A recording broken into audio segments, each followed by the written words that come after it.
The pick is in.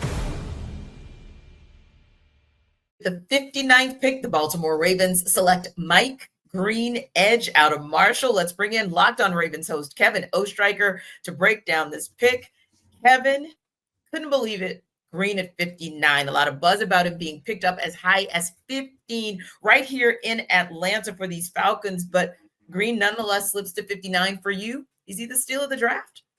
I think he has to be. I mean, on the field, his production was through the roof. 17 and a half sacks to lead the conference, all of college football last year at Marshall. I mean, he's a guy that is going to come in and immediately produce for Baltimore's defense that has needed a guy at the edge position. You have Calvin Noy, you have Adafe Owe, but Mike Green brings a dominant array of pass rushing moves. He is really great against the run as well. Sensational, I would even say there. So for Mike Green, he's a check all boxes type of player on the field. And the only reason he was here in the first place in the steal of the draft is because of obviously the off-field concerns. But Baltimore apparently feeling comfortable with what they found doing their research and navigating Justin Tucker's situation as well, as that is taken over as a major storyline in the offseason. Yeah. So Baltimore decides they're comfortable enough taking Mike Green at 59, someone who you mentioned could have gone as early as the middle of the first round. Yeah, and you can go either way, Kevin, as far as the comps go, because some would say, hey, Green led the FBS in sacks with 17 in 2024, but he also did it for Marshall in the Sun Belt Conference. And then others say, hey, he comps to a Will Anderson. So for you, what do you feel makes him that top line talent, regardless of him coming out of the Sun Belt Conference?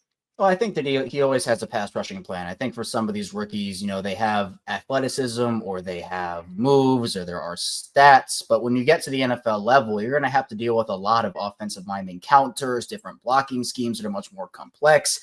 And Mike Green feels like he always has a counter to that. I mentioned those array of pass rushing moves. His spin move is extremely devastating. And you mentioned him coming out of the Sun Belt. He had a couple of games this past year. I mean, Ohio State was one of them, and he had a couple of highlight plays in that game. And even there are games where you could really feel the opposing offense's plan was just stop Mike Green, and they're shading all these resources over there, and they just could not do it. So this is a long-term play for Baltimore. He has the potential to be one of the best players in this class on the field, and I think it's really exciting for the Ravens to be able to get a guy like that at 59, and they will have to answer questions about the off-field concerns, but they're a team that needed juice in the edge rushing department, and they certainly got it with Mike Green. And this defense for Baltimore Ravens, obviously one of the best in the NFL, but as you mentioned, edge is an area where they certainly can improve. So what do you need to see from Green, training camp, preseason, and the like?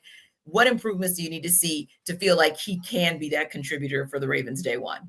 I just think putting it all together at the NFL level, I think he is NFL ready. I think there are varying opinions on that based off what we talked about him coming out of, not a Power 5 conference. It's just a matter of him being able to go up against guys and dominate one-on-one reps. I think that the expectations from Mike Green, because this AFC North division has Myles Garrett, it has Trey Hendrickson, it has TJ Watt. The Ravens are the only team that doesn't have that player. And as I mentioned, the guy. So I think the expectations from Mike Green probably are going to be sky high, especially because Calvin Noy is not a long-term piece. Adafe Owe, there are questions about his future. I think a lot of people are looking at Mike Green and thinking he is the future of this Ravens edge rusher room. So those expectations will be there. I just think weathering those and making sure that the moment isn't too big for him. He's a very confident player. He knows that he has the moves in order to make it to the next level. But in training camp, I just think being able to stack practices, preseason games, being able to produce the way that I think a lot of people know that he can, and he has the potential as a rookie to maybe even have a double-digit sack season. That's how good Mike Green is and widely regarded on the field by a lot of experts as a top 5, maybe even top 3 pass rusher in this class. Yeah, and sometimes your fate kind of gets you to this position in the draft, but ultimately, I don't think you could do much better as far as Mike Green goes and being with an organization who absolutely has the resources to be able to kind of show him the way. He's got a lot of good veterans around him as well. So, yeah, while you don't definitely want to fall to day 2 when clearly you could have been a potential day 1 prospect,